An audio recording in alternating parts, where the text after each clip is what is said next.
কয়েক হাজার গ্রাহকের আত্মসাৎকৃত প্রায় ১,০০০ কোটি টাকা উদ্ধারের দাবিতে উপজেলা পরিষদ ঘেরাও করে বিক্ষোভ সমাবেশ করেছে ভুক্তভোগীরা। মঙ্গলবার 11:30টায় উপজেলার বালিজুরি বাজারে বিক্ষোভ শেষে উপজেলা পরিষদ ঘেরাও করে ভুক্তভোগীরা। এ সময় নানা স্লোগান দিয়ে অর্থ ফেরতের দাবি জানান তারা। একটা চক্র, দালাল চক্র গড়ে উঠেছিল আমাদের কাছ থেকে বিভিন্ন লোভ লালসা দেখিয়ে বিগত প্রায় ৩০ থেকে ৩৫ বছর যাবৎ আমাদের কাছ থেকে টাকা নেয়, মুনাফা দেয় ১ থেকে ১,৫০০ টাকা এরকম।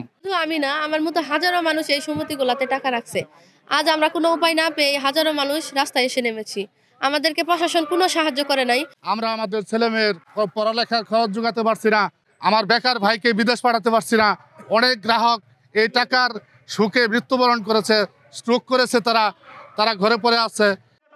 জানা গেছে সমবায় সমিতির নিবন্ধন খুলে উচ্চ লাভের প্রলোভন দেখিয়ে গ্রামের সহজ সরল মানুষের থেকে শতদল, আল আকাবা, নবদ্বীপ, আশার আলো, পরশমণি, আল আকসা, স্বদেশ, সোনালী সহ কয়েকটি সমবায় সমিতি কয়েক হাজার মানুষের কোটি টাকা আটকে রেখেছে।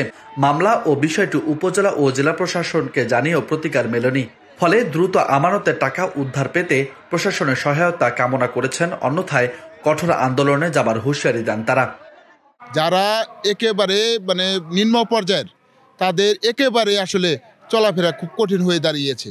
যখন কঠিন অবস্থা, কোনো কর্তৃপক্ষের কোনো সুদৃষ্টি আমরা দেখতে পাচ্ছি না। এখানে অগণিত মানুষ এখানে উপস্থিত হয়েছে, তাদের দাবি একটাই যে তাদের টাকা ফেরত চাই। আমি যে বিদেশ থাকি, বিদেশ থেকে আমার অর্জিত টাকাগুলা এই সমিতির মাধ্যমে রাখি।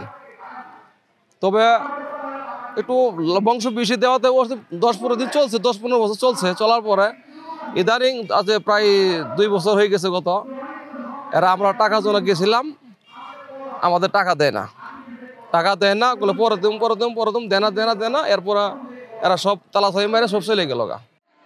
এ প্রসঙ্গে মাদারগঞ্জ উপজেলা নির্বাহী কর্মকর্তা নাদির শাহকে মুঠোফোনে একাধিকবার কল করলেও তিনি ফোন ধরেননি।